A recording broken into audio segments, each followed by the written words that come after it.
Hi guys, welcome back to the channel. Today I've got two replays in the Czech Tier 10 medium tank, the TVP 50/51. This is a tank that I don't play all that often, and that's pretty much down to one reason, and that is the machine. The machine is better than this tank in pretty much every way, because mercenary balance, right? Yeah. This tank got nerfed twice, and then they reverted the nerf quite recently, the second nerf anyway, back to what it was in its secondary nerf state. Now, I mean, the unload clip potential of 1.71 is still quite quick, as you're seeing, but it should be 1.5, and just like the machine is, it should be exactly the same as the machine. For some reason, they nerfed this tank twice, because it was supposedly doing too well, and then brought out the machine, which had the exact same gun stats as what it had before the nerf. Well, there's the exact same gun stats as what this tank had before the nerf, which is mental, considering the machine can go as fast as this thing can, right? And it has good frontal armour and great turret armour. So it means it can just... it just means it's better than this tank. I mean, the machine is an abomination anyway. It's ridiculously good. And I do have a video coming up with that, on that tank at some point in the future, because I've had some good games in that. And you will see the differences in the tanks, but like I said, the machine is just way better than this thing, and if I wanted to play a tank with this gun with pretty much the same playstyle, I'll just play the machine, because it's nice. It's basically nicer to play. Although, since I 3-mark the machine, I don't often play it that much, because why would I? It's a bit of a... it's just a kind of ridiculous tank, and I'm not the biggest fan of playing really good tanks. I'd rather play poo-poo tanks. To be perfectly honest, I'd rather play the crap tanks. But, I mean, that's not to say that the TVP 50/51 is bad, right? It's just not as good as another tank that's got a component of it and has the same playstyle. Or, well, it's the same playstyle, but you can be a bit more aggressive anyway. So, what are we doing on Redshire? Well, we're just flitting about at the minute. We're trying to see where we can put shots in. We're with Swindle and Crow in a platoon. And we are now going to just rush the one line. Because we know there's stuff sitting at the AB12. Because we saw things shooting at us, I think we saw shell tracers basically fly from back there, and it's the kind of hunch of going, there's quite a few TDs unspotted, so I imagine that they're going to be sat over there. So we got a few shots off of that 432, which some went in, some didn't, and we're just waiting for this reload to go in again, because we got spotted there. We don't want to take hits from whatever is back there. And look, the T95V6 has got spotted. He was camping there. We put one in. And are we going to risk it for more? No, we're not. We're going to see if we can get more shots though at this E50, but again, it's not. And we're trying not to overly risk it with these shots and getting hit. So we get another 2 into the T95V6, and we think, you know what? Drop the reload. 24 seconds. It's not very... 24 seconds isn't long in itself anyway. And it's enough time to just get the clip in and then get going again. I think the other thing about this tank is the fact that, especially since it got nerfed, the tier 9 just is better. What you gain, well, what you lose for that extra shell you gain in the clip just isn't worth it compared to the tier 9. The tier 9 is excellent. It's definitely a tank that's worth getting. So if you haven't been down the Czech line, then you're missing out, because the tier 9 is an absolute joy to play. It's a complete treat. It's great. And I can't speak even higher of it. This tank, yeah, it's alright. It's good to get, but if you want to, like I say, if you want to play something with a similar playstyle, I'll get the machine. Earn the machine on a contract. So, push forward. Here you go. We've spotted a 704. And I'm pretty sure there's more back there. We've got shooters, look, we've got 2 medium tanks at H1. We've got a heavy, we've got some TDs. So now we're just poking up and spotting, and we're again, we're trying to not sit still and get hit. We're just trying to bobble up and put the shots in. So while we're on a reload, we are going to try and keep poking these guys and keeping them lit, because you see they've disappeared. But even though we're in a reload, we're going to poke up and spot them up again, because we have people shooting them. So like at the minute we're at 3.2k damage and 2.3 assistance. And the way these guys are getting hit, and we are getting the only one getting this assistance damage, I know that I can probably push this to be quite a big game in terms of assistance and be a scout TVP. And that's something I want. Like, these guys are legitimately just sat in the open, which is great for us, because then that means they're just easy to hit, and we want to keep them lit. Now, physics isn't quite letting us up, which is ever so slightly annoying. But again, he gets slapped, so we get another load of assistance there. But I've just given up with physics now. I don't know why I took so long to just not bother with it. We know that E4's fired. He's now within clippable range with it if we don't bounce. I say if we get nice rolls, he was in the clippable range, but we bounce. We drop the clip into him. He's now a one-shot for this T95 E6, but the E6 is getting... well, he's getting pushed about by the 705A. 705A? 704. The object 704. And unfortunately, we've also got slapped by the E4 as he came round, which means we've got to be a lot more careful now. That gorilla comes charging in and shuts down the E6, but we shut him down. And I realised there that I didn't reload a full clip of APCR, so after shutting down the gorilla and knowing I think the E4 got shut down as well in that period of time, I'm just going to reload a full heat clip. So I've got a full clip. I don't want to be sitting on only 2 shells, because what's the point? If I've got the time to reload, I may as well reload a full clip. The worst thing you can do in autoloaders is hold on to shells in the vain hope that you might be able to shoot them both, right?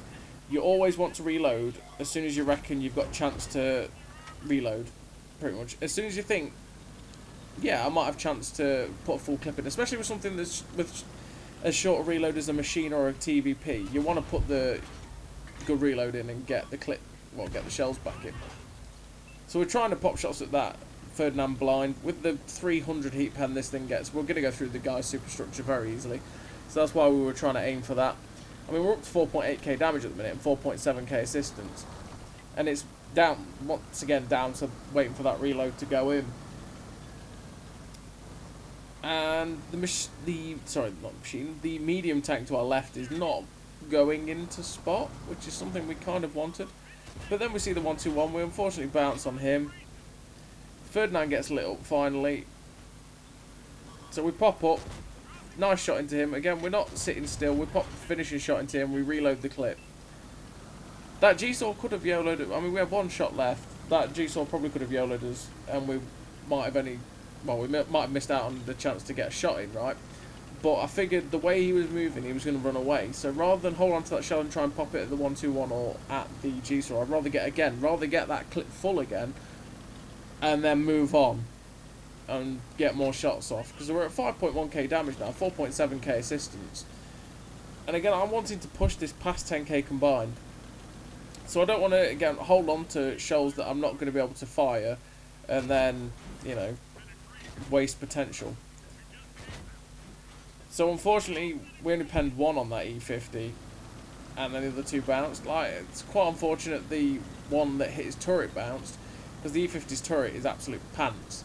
It's very easy to pen, and 300 heat pen probably shouldn't bounce off that, but I probably hit a weird angle, and that's why it ricocheted.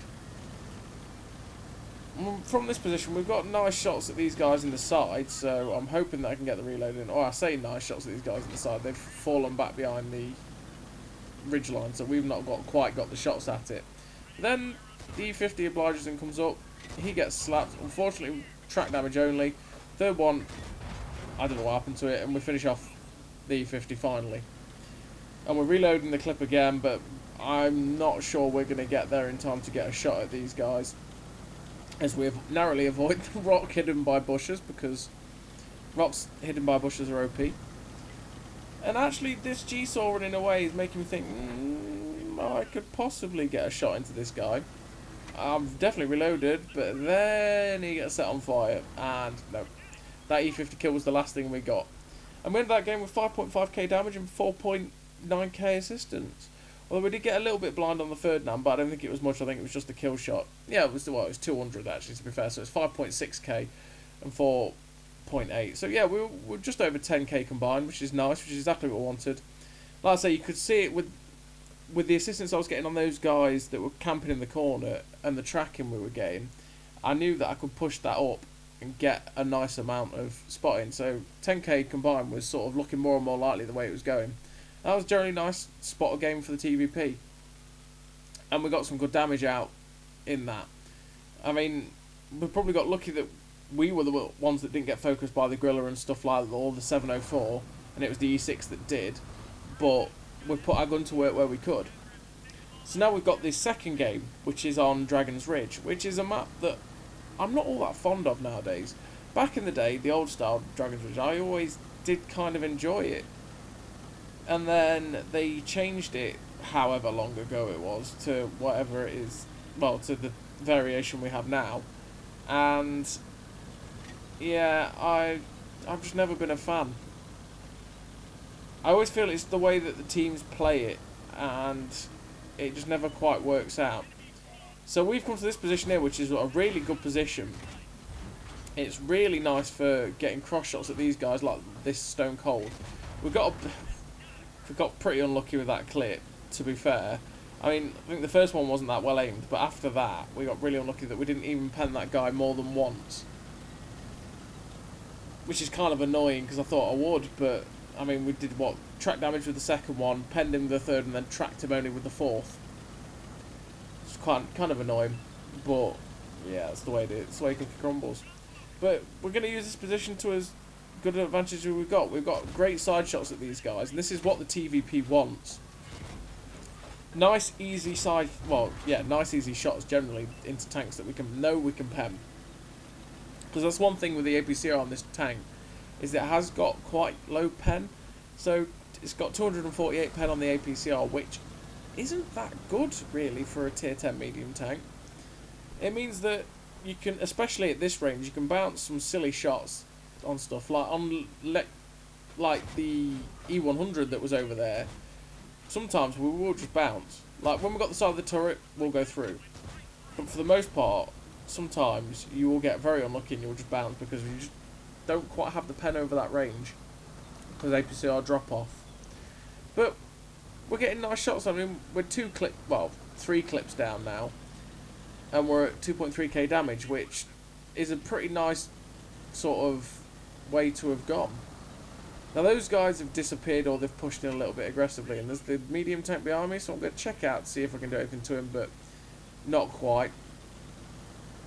And then this Conqueror gets spotted, so it's like, oh, okay then. We'll just drop the clip into him as one of the shells completely vanishes. Unless that E100 was in front of him and it bounced on the E100, I'm not sure where that shell went. I assume that must have been the most logical explanation of that. The E100 was unspotted in front of the Conqueror. Or something like that. I don't know. But again, we're up to 2.8k now. We've got, 2 out of 4, which was pretty good. But then, we're shutting these guys down. So that's Stone Cold gone. The other guy gone. And we're just going to back up, see if we can get another shot at this Conqueror that's over here. We got a shot at the side of his turret, but it didn't go in. I mean, if you can hit the Conqueror, Super Conqueror, you know, those tanks like that with the right shields on the front of the turret, you can actually pen the back of the turret. And it's one thing you might not know, the Conqueror side turret is actually quite strong. Same as the FV215B, the back end of the turret is quite strong. But if you come across a Super Conqueror, and say you're in something like the Sheridan with the dirt gun or the Tusk with the dirt gun, something with like 86 pen basically on HE, you can actually pen the turret at the back end and the side. I've done that many times to Conquerors in Tusk or in T49 or something like that, where they ignore you, you catch them in the side, you just pen the side of the turret for like 900. It's great. So we're flanked now on the C100 and we've got a juicy tracking shot on him. We finish him down.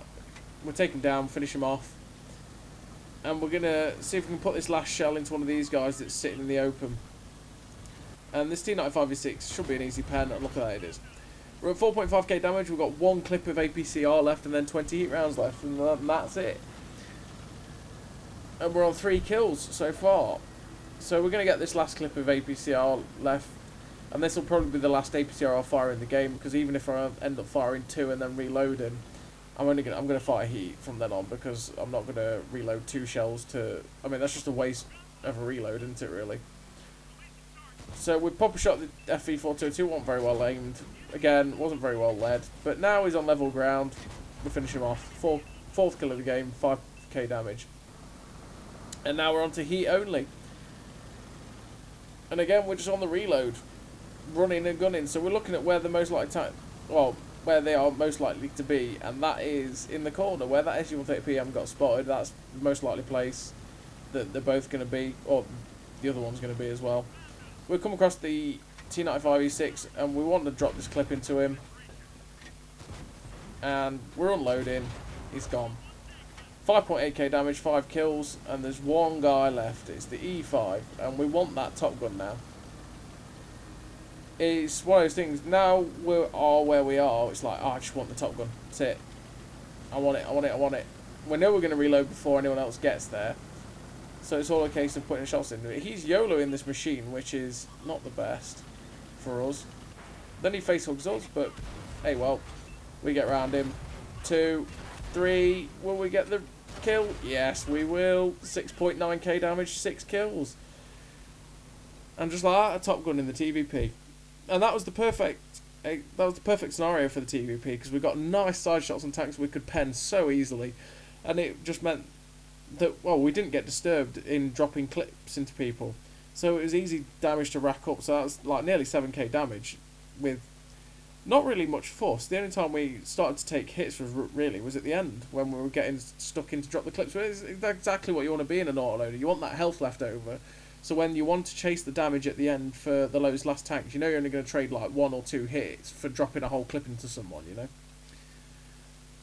But yeah, that's the TVP. It's not one that I play a whole lot often. I should probably play it more. And I do kind of enjoy it. So as always, everybody, thank you very much for watching. I'll see you next time.